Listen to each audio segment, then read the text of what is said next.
The majority of all autoimmune diseases happens to women, particularly mothers, within the first year of giving birth. Women, especially mothers, tend to take the back seat. We women are so hard on ourselves. We don't look young enough, or we don't look fit enough, or we don't look good enough for our husbands. For the longest time, I didn't want to have kids. I would go into the photocopy room and pump milk and put them in the cafe fridge just because I felt guilty that I was away from my child. I was guilty about everything. Even if I go in and take a shower and my daughter's outside, I feel guilty. I had to resign. I had to leave a job I loved so much, tired all the time, depressed, like nothing really is meaningful anymore. You're just like, sleep 13, 14 hours and wake up completely wrecked. And it was called the postpartum depletion. Broth really, truly gave me my life back. The brain fog was the first thing that lifted when I changed my lifestyle. What was it like living without a father figure for a majority of your life? The hardest part was that I witnessed my father passing. When he got the heart attack, we were actually in the same car. Hadil, what does Palestine mean to you? Everything. Palestine is everything. I couldn't say it in one word, one sentence. But Expand. Palestine is us. It's you. It's who you are. It's not just your origin. It's not your nationality. It was surely never a passport that you carry. It was never in that sense of identity. But Palestine is truly everything that I was, I'm becoming, and that I would ever be. It's part of me. It's like an organ, you know? It's like your heart is always there. Your lungs are over there. Palestine is always there. It's hard to explain it to someone who's not Palestinian. But if I could ever put it in a simple way, Palestine is me and I am her. I love it. I've never been to Palestine, and I've read that you have never been as well, which is a pleasure we're both missing from our lives. But we have a continuous message to keep sharing with the upcoming generation, those who are growing up or those who are born 2025, for example. How do we continue to convey the message of what Palestine is? How do we continue to share what our grandparents went through? What, in your opinion, how do we do that? You, as a mother of two daughters, how are you doing that at the moment? You know, my upbringing was never on emphasis. And I think I want to take that. I'm taking that with my daughters. I want to take that in terms of advice, but also I hope my kids continue that sort of perspective of how they should keep portraying Palestine. My upbringing, I come from a mixed sort of Palestinian, Jordanian, Syrian, a bit of Turkish roots with my mom as well. And there was never emphasis in the sense that you're Palestinian and this is what we do, or you're Palestinian and this is how you have to. There was no emphasis in that. It was just who we were. It was natural. Just living life. Just living life, enjoying Palestinian food, having the Palestinian ornaments, decorations around the house. My father passed away when I was very young, so I never really had that perspective as well from hearing the stories my father has endured when he was living in Palestine. He had his primary schooling in Palestine before 1948, and he had to leave to Jordan, where my grandfather was for trade and for his business. And that's how he got to get them out of Palestine in 1948, thinking it's only a phase and they'll go back, and they never... Temporary. It's temporary, but it was never temporary. So I was only 9 when my father passed away. So I really never got to hear all these amazing stories, but my eldest brother got to, and he shared it with us. So somehow through the stories, from the memories, from different photos, from my uncles and my step-uncles, I also had step-uncles who shared their own stories. It's somehow threaded simple sort of stitches, if you like, into that creation that was me growing up, you know? So it was very natural. And this is what I do now with my daughters. It's just so natural. There's no emphasis that because you're Palestinian, you can't forget this, or this is how we eat, or this is what we do because we're Palestinian. It's just how we are. It's natural, and they're proud of it. They enjoy it. It's the most natural thing for them. What's a story that's been passed down to you about Palestine or one of your relatives that resonates with you deeply and that you've passed down to your daughters? The one that resonates deeply was a sad one. When in 1948, my uncle and my father were still in primary school, and there was an attack at their school, and my uncle lost part of his leg. Sorry to get So when we grew up, obviously as kids, telling him, "Where's that piece over there?" And for the longest time, he would just say, things happen. When you're older, we'll explain. And then when we were old enough for him to tell us the story, it sort of really shocked me, because as an expat living outside Palestine, our parents want to also protect us and shield us from the truth of the injustice, what actually happened. Reading through books or history or memories, you sort of are very much shielded, but you can't really animate or envision or live what they went through, right? So that story really shocked me, that I actually can see the wound. I can actually now understand what he meant by the occupation and the invasion and the injustice and the brutality that they had to endure. And that was very shocking. And unfortunately, I had to pass it on to my eldest daughter, because she's wiser now and obviously understands what happened after October 7 more so than any other time. And I did tell her about this story, and she said, "That's so sad, Mama, like he had to go through this." And I said, but it didn't stop him from walking, didn't stop him from sharing, it didn't stop him from being proud of who he was. So I also show her the positive and the resilience that we actually live day in, day out. So this is something that really resonated with me. Do you think this resilience, let's call it the Palestinian resilience, is passed down through generations, even those who didn't necessarily go through some of the hardships, past or present? Well, trauma is definitely passed down to us. Generational trauma is a real thing, and it lives in your body for 40 to 50 years. So that surely is living in us. And similarly, the resilience can be passed down to us. We're all nothing but energy, right? So just like trauma, I do feel the resilience is in our DNA. I read that one of the beliefs that you've had about your father's passing was his deep sorrow for not being able to move back, the fact that he had to plant his roots elsewhere. And I don't know if you've had the chance to sit and reflect if this is something that has been passed on to you, or if this is something that you have unknowingly passed on to your daughters, or I don't want to say it's become easier, but maybe you found a way to cope with it to the extent where it's not doing you more damage than good. Yeah. That's a good question.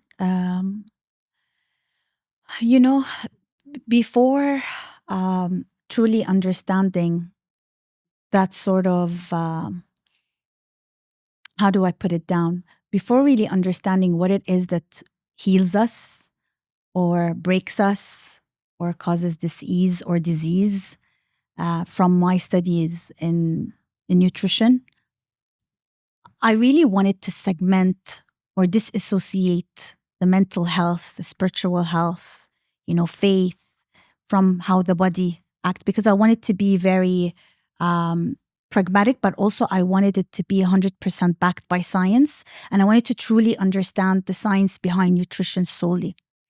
But by doing that, there were so many missing puzzles. Like there were things missing from controlled groups who were following a certain diet, who were the same blood type, who were the certain, ethnic backgrounds. There were so many things in the control group that were working exactly identical, but yet there were missing pieces in other way where they would get disease, those would heal faster, those had lower inflammatory markers. What was the reasoning? And there is no way we can disassociate our mental and spiritual beliefs and health anymore. So having said that, I truly believe that the trauma I endured was inherited partly, but because I wasn't in full understanding of how that occurred to me and the healing I had to do, I had to go and suffer through it for years before understanding. So yes, I was covering and obsessing over one part of healing, but I was also brushing away and disregarding what truly caused the trauma and how my upbringing was and why I needed to heal those aspects before just jumping into a different lifestyle, trying to cure my disease or my undiagnosis. So that was a huge turning and aha moment for me when I truly understood how trauma is brought down from generation to generation. My great-grandfather died the same way as my grandfather. My father died the same way as my great-great-grandfather. And I hope we can break that vicious cycle. I'm always concerned about my brother, that he doesn't have to endure that cycle, because we can break that cycle easily with awareness and understanding, but through healing. So it's insane that that went through my family for generations and nobody understood or connected the dots. And there are certain characters that are more sensitive than others. There are certain factors why one sibling or one member of the family will endure more and it will be passed on rather than the other. There's no science behind it, but it happens. And that's when I had to really look back and say, you know what really truly reminds me of my dad's was always in sorrow. We had Ubbat al-Sakhra, like a whole portrait, a typical Palestinian portrait in our house. And he would always say, one day we're all going back. And he had an office in our house where there were our house in Jerusalem. And we still own lots of lands in Jerusalem where that was where we would end. That's where he would retire eventually. Back in Jerusalem. That was the plan always. And even though my mom at times would joke and say, when? In 2080, when is that ever going to happen? And he would always say, never lose hope. But he was always saying it with sorrow. Like he knew it's not going to happen anytime soon, especially when you're tuning in the news and you see things getting worse and worse. But he left us too soon because of that. I wish there was a way where he could have healed that trauma that was passed on to him. But that wasn't in the books for us. Nasib. What was it like growing up, having him leaving you so early? Well, what was it like? Well, what was it like living without a father figure for the majority of your life? Well, the young version of me hated Father's Day because I hated that reminder that everyone gets to celebrate Father's Day and create all these cards at school, and I would always not have someone to give it to, so I would always be sitting in the classroom looking at everyone saying, they're so lucky. Do they know how lucky they are? So I always felt that void growing up, but from a innocent perspective, like I just dreaded that day. I hated it. But I was also very aware that my mom took the father's position and the mom's position, and it wasn't easy for her either. Superhero position. Yeah, exactly. So I never really voiced these emotions because I didn't want to burden her with anything. So I always kept them in, sort of how I felt. And for the longest time, I never even shared them with the closest friends either. They always thought that it was okay and that we were happy and that everything was as is. But, there's no family synergy. The family dynamics is always disrupted when one parent is not around, whether due to divorce or them passing or whatever it is, separation. It's never the same dynamic. And I could not understand from that sort of innocent perspective how it impacted me as I grew up, because just like everything else, you just toughen up. You become independent. I had siblings younger than me that was also involved in their upbringing. So I was distracted and busy. And, you have school and you have aspirations and just life. So I never really paused there and thought, how did that really make me feel? And how did that really shape me? And how did that change me? And how did that also hurt me growing up? I never really paused because you just think because it passed that it's gone, but your body doesn't forget a lot of the times. You forget, but your body remembers. The impact is there to stay until you confront it. You Correct. face it, you confront it, and you learn how to live with it.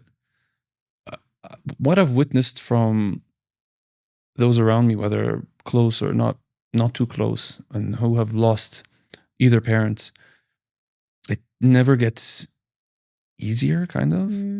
But it also is a crazy turning point. Yeah. You see people either maturing at a rate that no one had expected them to mature at before, or they start spiraling down. Yeah. And it's not to blame them, but I guess it's especially when these things aren't anticipated, that's where real support systems show up. And that's where the family kind of puts their hands together and say, you know what? We need to get through this. Yeah.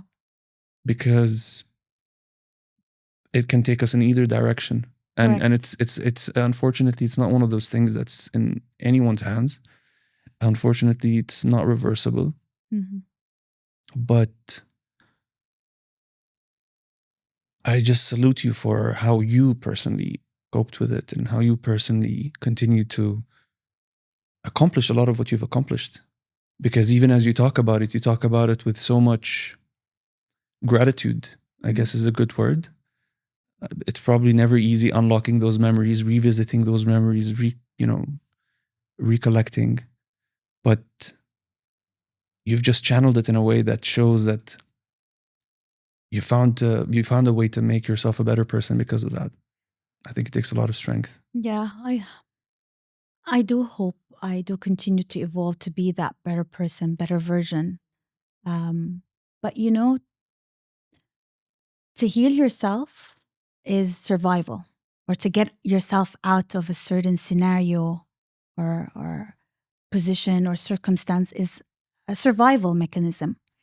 But to tweak it, to change it, and to sort of help heal others or change their perception towards disease or towards trauma is no longer survival. It's a purpose. Absolutely. It becomes your purpose. So I think that what really helped me is understanding that, also to be in a position where I am in good health so that I can, do what I'm meant to do on this earth. And to hopefully change the perception and be that person that no one was able to be when I was in their position. Because I wish someone was there for you. Was there, they were there with their, capacity or what they thought was their capability to help me. But it wasn't enough. It wasn't what you needed. It's not what I needed. So I hope I can be, even if 1% of what that person needs, and hopefully a guidance to what ultimately gets them out of that circumstance or that position. So it became truly a purpose. And I think with that, finding that purpose, that's how the growth of my concepts began. Because it became a purpose driven by a community that understands how hard the journey can be, but also taking action to change the circumstance you are. Because I could sit there and dwell and say, oh my God, my upbringing was so tough, and whine about it, and then say, oh my God, everything here is difficult. Running a business is difficult. Being a mother is difficult. Being sick is so terrible amongst it all. But then, victim mentality. Yes. And then, okay, yes, very What's good. next? What's next?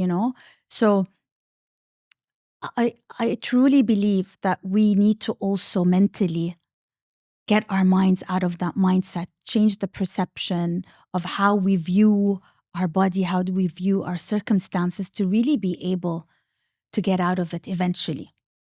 It was all in my head for a while. When doctors used to tell me there's nothing, it's all in your head, I was offended because I was actually feeling there was something.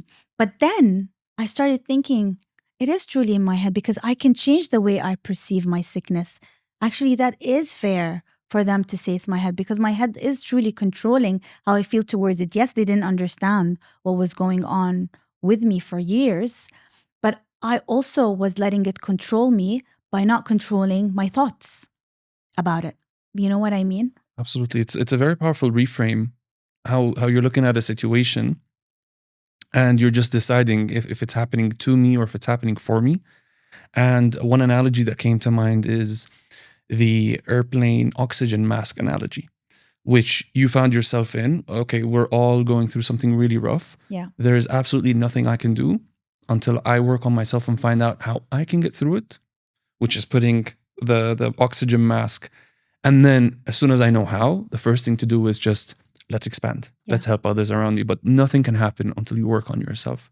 And we'll talk about your concepts in a little bit, but the theme goes throughout. I feel like it's a constant theme throughout your life, which is, I'm going to figure out how I'm going to get through it. Yeah.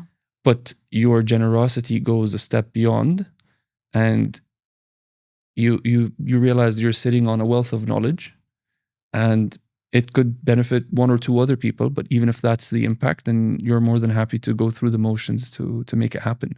Yeah.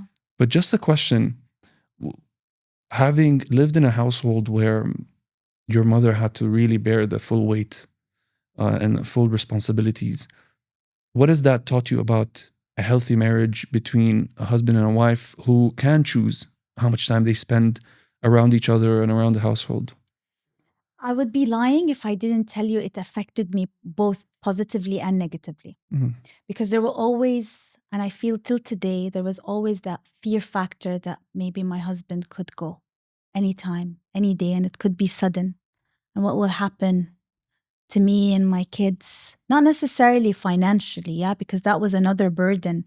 My mom being the housewife that wasn't involved in my father's business, didn't know the finances, the typical Arab marriage, traditional arrangement. That was another shock for her. Maybe that's not my concern or the case for me now, but I worry about it constantly. I'd be lying, Mohammad, if I didn't say it's always a fear in me that anything could really go anytime. And the hardest part was that I witnessed my father's passing somehow. So when he got the heart attack, we were actually in the same car and he had the tingles in his arm. I never mentioned that, by the way, it just occurred to me. And so it was very traumatic for a 9-year-old to actually witness minutes before her father passes away what a stroke really is, and how worried and concerned you become before he was rushed to the hospital, and you're waiting eagerly at home for what the doctors are going to say, which is hopefully he needs a bed rest, only to hear that he's gone and you didn't really say goodbye. You weren't prepared, and the chaos that comes after it. So these are not the best memories when you think of your loved ones leaving you. You want to think of them being so old, lived a full life. You were there to say goodbye, promise them that you're going to be there for the family and to leave a good legacy, hopefully, all these things. This is how you picture your loved one leaving. You don't picture that sort of traumatic exit from life when you love someone so much. So there is that fear, but it also taught me not to take a relationship for granted. My mother was a very kind wife. She was always so good. Like in front of us, she was always prioritizing my father, sometimes on top of us, which got us bugged. You're always, whatever he wants you to do, but what about what we want to eat, So she was always the kindest wife, the considerate wife, and they were happily married. So I'm glad to see that they also enjoyed a happy marriage together, even if it was numbered. And I do hope that it's a reminder that, relationships are hard work, but they're also not to be taken for granted, Along that, I put a lot of pressure. I put a lot of pressure. On what? On my husband to be the father that's always present, because my father wasn't present, right? So I always tell him, you should be spending more time with the girls. You should be, more involved. And I know how Dubai can be hectic and fast-paced, and he has a full-time job and his job is demanding. So I put a lot of pressure in that sense. And he would say, don't worry, I know how you feel. I know your upbringing wasn't easy. He understands and he acknowledges that it comes from a good place. That I'm not trying to put that pressure just because I want him to be that perfect father. Not at all. It was because it was coming from a certain hollowness. There's a void in me where I hope my kids don't have to feel it ever, because it's hard. And I want them to feel that they had that relationship with their father and that he was present. Because even as young as 9, my father used to travel a lot. So even the years that he was supposed to be around us, his job was demanding. And, you know, he was expanding his own business, engineering business, at a time when Abu Dhabi was booming. And the infrastructure was changing, and he had great aspirations, and he was a great man, but also for all he knew, that was his priority. So he also took us for granted. There will always be more years for him to spend time with us. And he's doing this for you anyway. And he's doing your this for upbringing. us. But, you know, taking things for granted, he took time for granted. You know, I didn't want that. Knowing how nothing is really for granted, I didn't want that sort of dynamic in my family. And I always remind my husband to not take his time with his kids that they're young for granted, because there will be a time when they have to also move on with their own path, and all that would be left is memories of us and the quality time and the interactions and our, you know, the lessons we teach them. I think your story serves as a really important reminder that children at a very young age are very perceptive to the world, and they understand very well what's going on around them. Maybe not to the fullest extent, but they understand if my father or my mother aren't here, then they aren't here. And as a child, it could be that there was this one performance at school, a football game, etc., that you just wished that they were there to watch you. And regardless of how that event went, what sticks with you is the fact that they just weren't there to see it. Mm-hmm. And sometimes if it went great, you wanted to celebrate with them. And if it wasn't great, you wanted them to be there and console you. And I think it's a great reminder to even those approaching the marriage phase and the marriage stage to set an accurate expectation of what marriage is and the responsibilities. It's not just a paycheck, as you mentioned. That is a big part of it, obviously. Life, no one lives for free. But at the same time, it's always a balance. Mm-hmm. And sometimes people need a little bit of a calibration to understand that maybe I'm leaning a little bit too much towards work, a little bit too much about towards the things that are outside my household, and how I should strike a balance. Because it's not just the children, it's also the wife, especially through the stage of being pregnant and raising the children at the very, very young, sensitive age, which by the sounds of it is also something that wasn't necessarily easy for you. No, it wasn't. I mean, you know, for the longest time, I didn't want to have kids. Is there a reason for that? Yeah, obviously, I was scared. I thought of it as a responsibility. You know, we don't own our children. You know, they're here, a responsibility for us to nurture them and to look after them and then send them out to the world. So it's a huge responsibility, because for us mothers, when we're pregnant with the child, it just feels part of us, right? It's yours. It's ours. And there's some sort of ownership there. And there's a very thin line between taking accountability that you are the caregiver and you don't own, and taking ownership.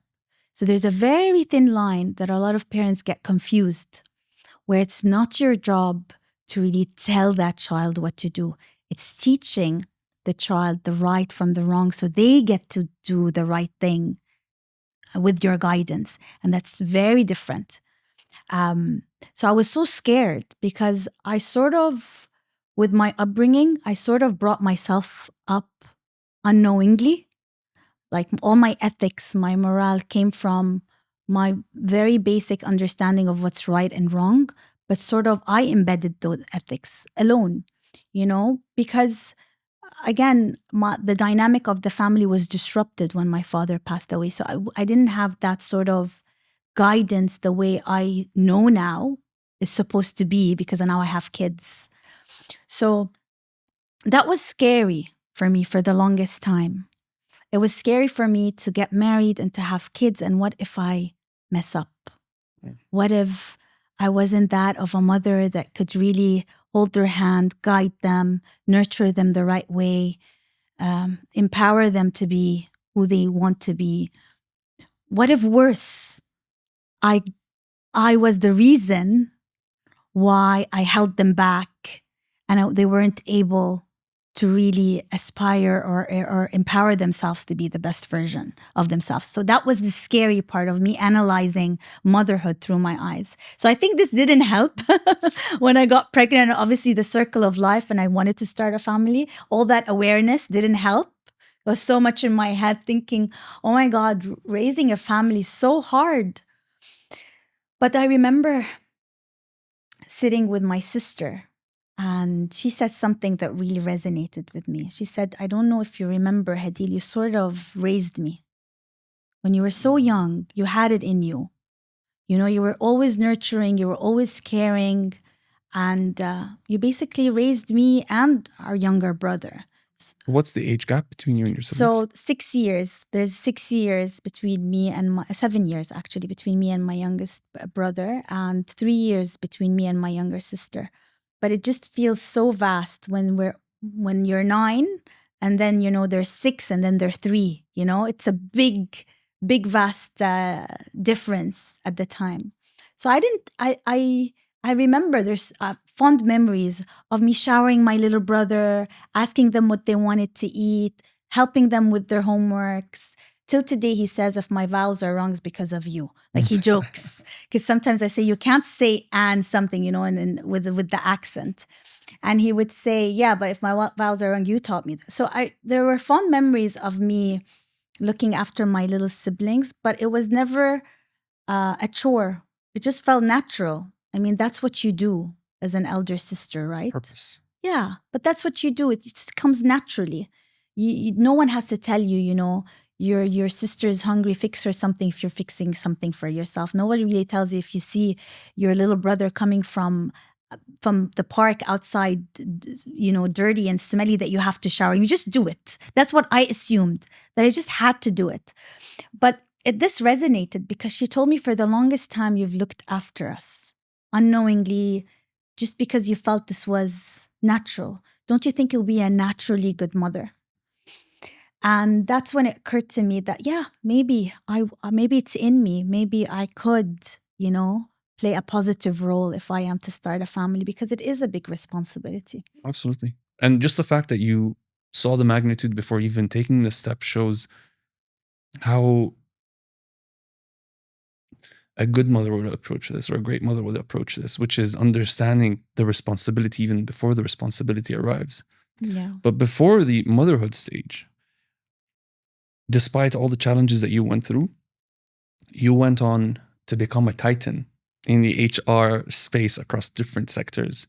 You had an awesome career for around 13 years, if I'm not mistaken. Correct.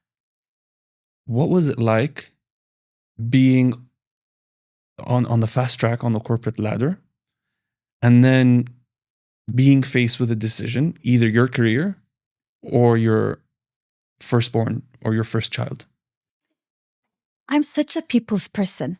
Like, HR was truly what I thought I meant to do for the rest of Your my calling. life. I loved it. I loved every second of dealing with people, being in a corporate setting. My master's is in HRM, human resource management. Human assets is everything to me, dealing with people, understanding their issues, their likings, their dislikings, to the very, intricate details. I'm really passionate about that, it's like, you putting a puzzle together, and I cracked that person. I understand, what makes him tick. What I like that. I really enjoyed it. For the longest time, I was heading the human resource division in the energy sector for Abu Dhabi Energy Authority, now so called. At the time, it was the bureau, and I enjoyed every second, because I was the 20-something-year-old in a boardroom with the 50s and the 60 years old, and my voice was always heard.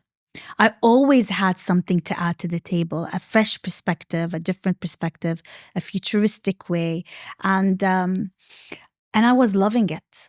I was really enjoying it. And my career was progressing really well, because I was passionate about it as well. But yeah, I mean, The am I fork allowed in to the road. swear? Can I say shit happens? Life happens. Life happens, like Forrest Gump would say. And, it's, I hit rock bottom somehow after having my Sorry, eldest just so child. there's no misunderstanding with the audience.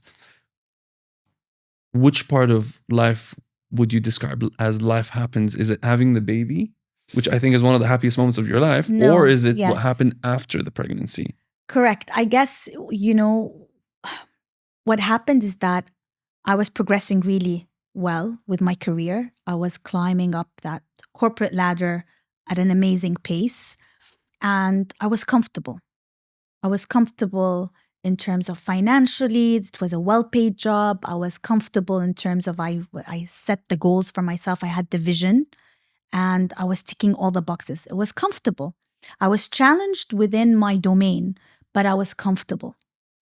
And remember, with comfort, it doesn't last, like everything else. Being comfortable does not last too long. And that's when the realization is after I got married. My husband was based in Dubai. I was commuting. I was still good. I loved my job so much. And I had my first child, and I loved motherhood as well.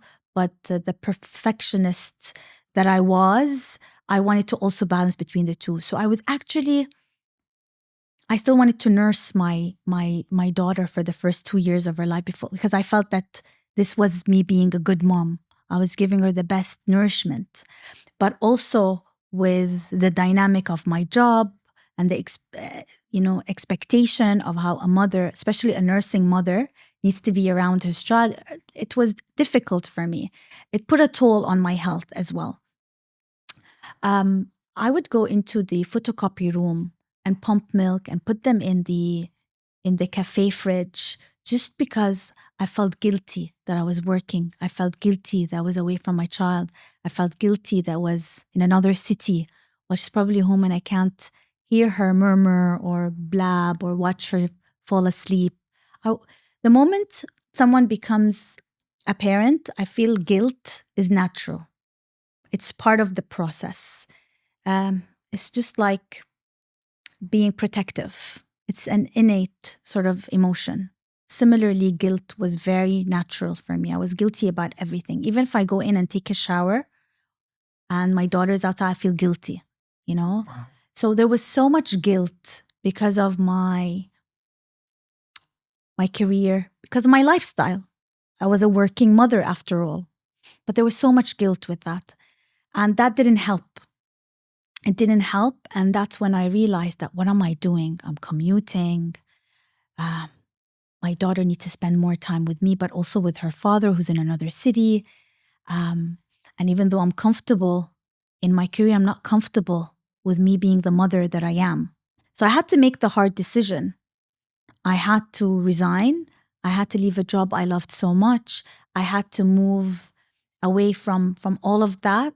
And I was enjoying motherhood. But with that enjoyment, sort of everything was silenced. And I realized that I was depleted. I was really depleted. When you're burnt out, but on another level, where, with burning out, you get a bit anxious, you get a bit tired, you get a bit, But for me, the burnout was so extreme that I was completely depleted. Sorry for those listening. What does that look like? So depletion can manifest in many ways. Depletion can be where you're completely fatigued, tired all the time, depressed, like nothing really is meaningful anymore. You're just like, another day. Just another tiring day. You would sleep 13, 14 hours and wake up completely wrecked. It could manifest in losing your appetite or feeling that there is really no purpose. And maybe I thought I was going through an identity shift because I left a career I loved so much and I was doing well at, and now I'm a stay-at-home mom, but that wasn't it. I wanted to say that, but that wasn't it. There was some sort of a deeper awareness that there was a tipping point for me, but I was running on adrenaline. The moment I stayed at home, I quieted those voices. That's when I started understanding that there was something going on. And I'm grateful for that. I'm grateful for the shift, because if it wasn't me leaving my career and staying at home, I wouldn't have heard and felt the symptoms, the burnout, really, the depletion that I'm talking about. So that's when I started knocking different doors, doctors saying, what was wrong with me? They would do the normal conventional way of testing, complete blood work, telling me, oh, actually, your blood work is book perfect. This is what we aspire for new moms. And vitamin D is through the roof. That's amazing given you live in the region. Actually, I would say just go home and just relax because there's nothing wrong with you. It's like, how? I don't feel myself. I don't feel well. I'm not me. And yeah, that could be motherhood, but it wasn't that. It wasn't the right answer. It wasn't cracking it for me, And I would go to another renowned doctor, another known doctor, one after the other, and they're all similarly tell me, it's all in your head. There's really nothing wrong with you. We did all the tests. We can't pinpoint what was wrong. And my file with these doctors was under undiagnosis, because they didn't know what was wrong with me. So I would take my medical file from a doctor to a doctor, and it was always undiagnosed. And I hated that word, undiagnosed. Undiagnosed, excuse me, So I was fed up.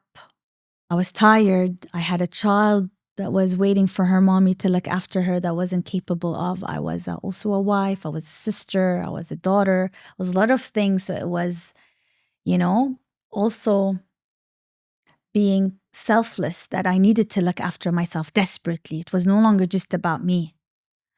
And that's when I enrolled myself in a nutrition institute, and I started understanding what shifts I could do to really heal myself, and possibly what could be the trigger. I just wanted to understand. I was just curious. But the true aha moment is when I was visiting a friend, and she has a beautiful collection library, and she had this book by Dr. Oscar Shirella, and it was called The Postpartum Depletion. I was like, what? You hear about postpartum blues, postpartum anxiety, postpartum depression, but postpartum depletion? That was never mentioned before by any of the doctors I met. That was never in any of the articles and the research that I was reading. Yeah. So postpartum depletion. And I remember reading it there at that setting, cover to cover, because I was so curious. I needed to understand, is this probably what it is? And the symptoms, it was crazy. The exact same symptoms. Everything to the dot. And that's when I was like, you know what? I need more backed by science, research-based evidence like the ones in the book. And I need many of them. I need to really understand and get to the core of what's going on. Because if doctors can't give me the answers, I sure can find them myself. And this is when I graduated, got all the certification, understood really what it is that heals us, what it is. And I made the whole change. And slowly, weeks after, months after, I started feeling improvement in my health, started getting my energy back, my focus, my brain fog suddenly lifted, which was huge for me. I was forgetful. I would forget basic things. I was confused for the longest time. I wasn't sharp as I was. And remember, corporate-wise, I was crushing it. Yeah. So that for me was a huge shift for me to be forgetful, not interested, confused. That wasn't right. So the brain fog was the first thing that lifted when I changed my lifestyle. And then other symptoms like the fatigue I was talking about, the depression. I started feeling more joys when I play with my daughter, when I'm creating a meal. There were simple, just life joys that I started to feel again. And that's when I knew I was getting somewhere. You struck me as a healthy person, though. Correct. What was your biggest takeaway from this educational deep dive that you took? And how did that take shape in your own life? Yeah, I was generally a healthy person even before, right? I ate well, I looked after myself, I exercised. But that's what it is. Sometimes it's just not enough. Sometimes you need to dig deeper. But also sometimes our bodies are just bio-individualized. They're very Bio-individualized. They're very different. Like what is healing to me could be not so healing to you, or what it should suffice as sufficient or enough for me could require more for you. So we're very unique in our composition, on our requirement of what we need. And that's what really struck me when I was doing my studies, that, oh my God, so I could be eating something that everyone is vouching for is healthy, like let's say the kale, when it was really not doing me so well. Or I was thinking that eating more fruits and vegetables were actually healthier for me, but I wasn't getting enough protein. And protein is fundamental, especially postpartum, for example. All that knowledge and information that were just there in my face. And I was like, wow, all that time I thought I was healthy, but I wasn't doing all of that. But also, I really never gave myself a chance to just sit with myself and really understand and absorb the transition I was going through. So there was the transition in my corporate career, transition from me being a girl to a woman, to a married woman, the transition from being just a wife to a mother. There were so many transitions that I was jumping into and evolving to that I wasn't giving myself a bit of a take, and I wasn't absorbing them. I was just jumping like a phase. Let's keep doing back to back, And that's when it struck me that it was a holistic circle approach to how I wanted to really perceive myself as healthy. It wasn't one aspect. It was a full circle that I wanted to close so that I'm truly living the healthiest I could to get out of that disease. Do you feel like a lot of women get stuck in the same cycle of, I'm just trying to keep up with life? Oh, yes. And I am putting myself not just as a second or third option, I'm the last option. Yep. No matter what number that is. Yeah. Because I do realize that there are so many common myths. For example, how protein is associated with guys who do bodybuilding. Correct. Are there other myths that your studies have proven that women have, for some reason, have them deep-rooted? Yeah. But you've just through scientific research, you've realized that these myths have no place in our lives. What are some of them that you can share? Absolutely. And I agree with you. Women, especially mothers, tend to take the back seat. Remember what I mentioned about the guilt? It's like the guilt if I would take a normal shower, the guilt if I would leave the house, the guilt if I'm going to go to work. The guilt never left me because it's just part of our innate protective mechanism of always wanting to stay around our children. And with that, it is kind of not natural to leave your child. It's not natural to not feel the guilt one way or another. But to me, it was extreme because I had to do so much as well when my child was at a young age. So having said that, the guilt, also taking the back seat in terms of our health and not putting everyone first, like I would be upset myself and then my husband would come through the door venting about something that went wrong at the office and I would have to absorb that rather than also share. It's not my time now to tell him what's upsetting me. Let me absorb that, give him some space. Or, my sister would call and she would share another thing and I would say, let me absorb that. So we always sort of, we're givers in terms of good energy, but we'll also take the back seat when it comes to what's right for us, putting ourselves first. So, and that's why no wonder the majority of all autoimmune diseases happens to women, particularly mothers, within the first year of giving birth. Imagine. That's crazy. 80% of autoimmune diagnosis happens within that first year or second year postpartum, which is crazy because that's the most vulnerable, delicate time for the mother. But also it's the time when we really put the priority for our child to be nurtured, to be well taken care of. The guilt comes in, it's a shift in our hormones. There's so many things acting up and boom, we lose ourselves. And And I love that all the backed by science, researched, and evidence is proving more and more those myths that, women don't need much protein as much as a man. Absolutely not. We need as much, if not more, especially during that period. That, collagen is something that you need to be consuming when you're older for your bones, when it's something that you should be consuming at a young age from your 20s onwards, because we lose 30% of our collagen every year we age. And the best source of collagen is bone broth. So consuming bone broth at a young age is so important, not just for your inner gut lining, but for your collagen intake, for building muscle, for retaining muscle, which is so important. It's your vehicle for life. So all these myths about what you should be eating for nursing or what you should not be eating if you're nursing, all that rubbish, I was so glad to really understand it from backed by science research. But also we women are so hard on ourselves. We're so hard on ourselves all the time, it's never enough, or we should do more, or we should be present more, or we don't look young enough, or we don't look fit enough, or we don't look good enough for our husbands, or, or we don't feel good enough when we look at the mirror. We've changed. We're getting older. We're getting too tired. We're looking after the family. We're too hard on ourselves.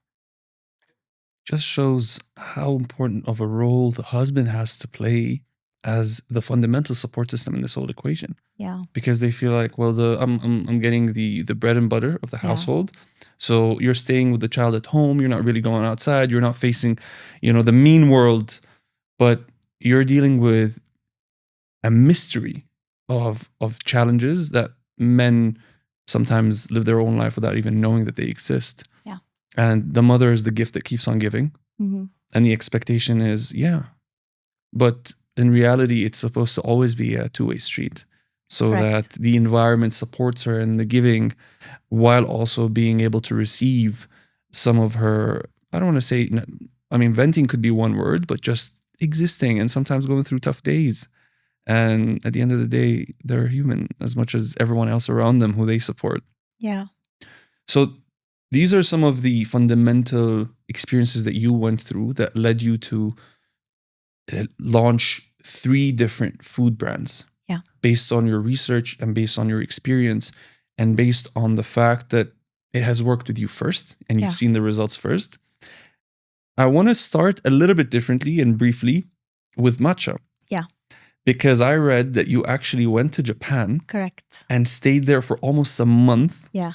Just learning how to source high quality matcha. Exactly. And not just working behind a computer on some fancy packaging, trying to convince people this is really good. Why the dedication, especially with matcha? Oh gosh, matcha is such a emotional sort of a journey for me. Because when I launched the Rousseautisserie 7 years ago, that was a project with my husband, with my partner and I, dwelling into the whole F&B and wellness world, right? And then the Broth Lab came out of a real healing journey that I endured. So I was applying everything that I learned in terms of the benefits of bone broth. And I wanted to source the best, top quality bone broth. And it was very, very personal, coming out of a healing journey with all the benefits and everything that it has done. The broth really, truly gave me my life back. This is how I owe it so much. So that's amazing, right? But then, Catcha Matcha is a very emotional concept for me because it came after I've healed.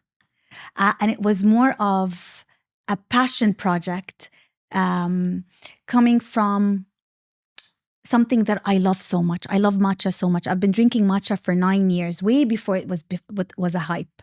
So my friends would joke and call me, San Hadil, and they would laugh about me being super Japanese, or somehow I had a Japanese a long time ago, and I was adopted or something, because I would love, matcha. I would love ramen. I would love everything that's truly Japanese. But matcha is a very emotional thing for me, because I did it out of passion, out of love, and not out of just need, not out of a healing requirement, So when I went to Uji Kyoto, when I went to Japan, I was really intrigued because I was sourcing here whatever I could find as top quality matcha. The top quality matcha is usually certified as organic, ceremonial, and premium. Premium A or premium double A or premium triple A, which is the source that we get, which you rarely find. And I was thinking to myself, the way I'm obsessed with matcha, and I own already concepts in F&B and in wellness, why not bring to the region the matcha that I love and I'm obsessed with, but also that is so readily available in the UAE? And having said that, I have all the knowledge of how matcha is a huge issue with heavy metals. And heavy metals are not great for our body. Heavy metals in matcha. There is a lot of heavy metals from a lot of things that we consume, and one of them is matcha. Anything that comes also from the earth, if the earth is polluted due to different factors, it sort of absorbs all those heavy metals and it somehow puts a toll in our body and it causes disease. So heavy metals is a huge thing. So I also wanted to make sure that the source of matcha that I was getting was heavy metal tested and was clean. So it doesn't have a lot of lead. So lead is the main issue. And I went to Uju Kyoto. I did the 21-day course. I sat with the co-founder of the matcha farm. He took me around. He showed me from A to Z, from farm to pouch to cup when you drink your matcha. It was truly an amazing experience, but a very humbling one. Because, you're sipping on whatever beverage you're having, whether it's coffee, it's matcha, it's bone broth. And little do you think of who made this. Or how was it acquired? Who put it together for you?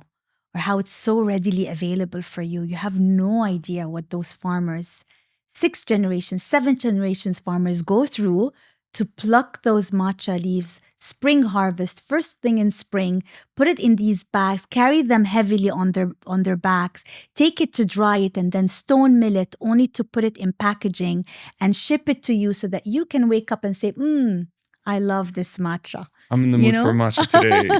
So it was such an amazing experience for me, not just as a matcha lover or a business owner or one that wants to launch the best matcha here in the UAE.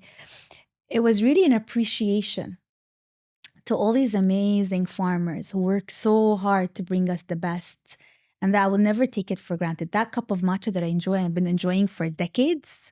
For decades, I've been enjoying matcha, is looked at it from a different light now. That's amazing to hear. Just so purpose-driven throughout everything you do. As we wrap up, you were on Shark Tank. Yeah. I don't know a lot of people who are on Shark Tank. And I know even fewer people who had the sharks spend a good amount of time competing for offering you something that you would accept. And then to add on to all of that, you took a moment and said, well, here's my counter offer. Let me know if you accept this. Yeah. What you went on Shark Tank for is what we have in front of us, which is the bone broth or the broth lab idea. So before we take a sip, what was it like being on Shark Tank, and why the broth lab out of the 3 ideas? So the broth lab is a COVID baby. And it's the second concept after the Roost Rotisserie. But it's a scalable product. And it was something that I felt was worth exploring and expanding because it gained a lot of traction. And I was doing incredibly well in such a short period of time. And part of me felt like I was holding it back within my capabilities and capacity. And I felt like it was time to really let go of my baby, of the broth lab, and see if people will appreciate the value and the growth it had went through since 2020.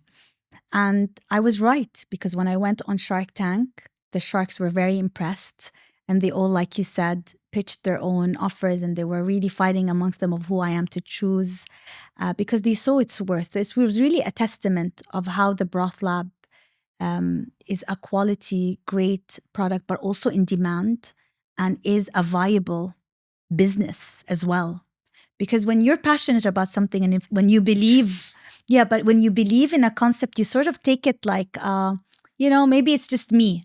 maybe I love it so much. Maybe it isn't as great as it's intended to be.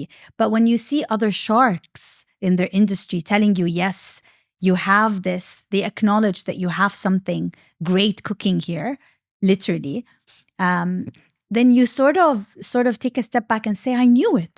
I knew this was a great concept, and I have that validation, and I have that testament from sharks in it.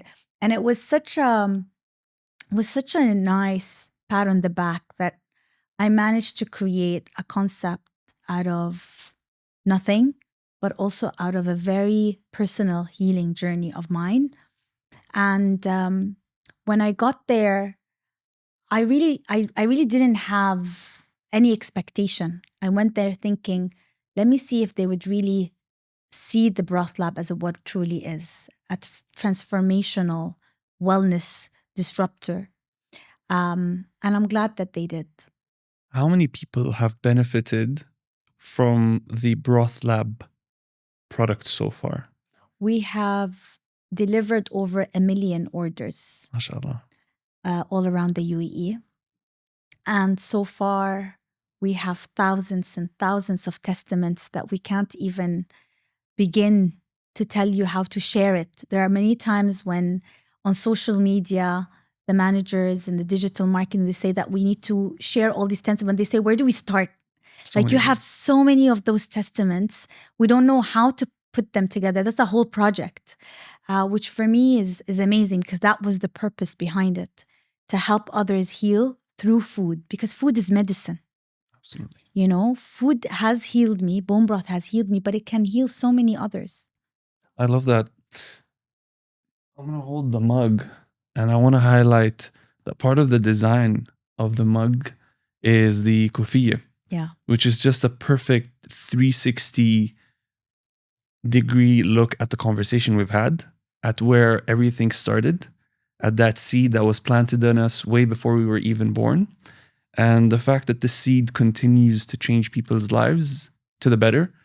And the fact that you have so many people, many of whom you probably don't even know in person, who thank you for what you've done. And I know there are even more people watching this who are very thankful for your openness, for this amazing, candid conversation. And I personally don't feel like we've had enough time. An hour flew by like it was 2 minutes. But I really sincerely thank you. And I just want to end it by sipping on this 15-minute... what's your one-liner for the bone broth? So 15-hour simmered 15 broth hours. at your doorstep in 15 minutes.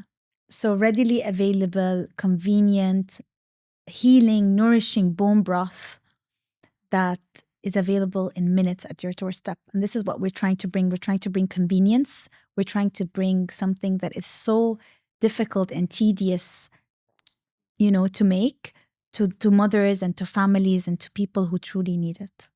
And all I can say is you're doing a phenomenal job. Thank you. I'm sure you're doing a phenomenal job as a mother and as a wife as well. I just hope and pray that you continue to crush it in every aspect of your life as you have done already. Thank you so much. Thank you for your time, Hadil. This has been an absolute pleasure, and I look forward to doing this again with you soon. Thank you so much. Thank you. Thank you for having me.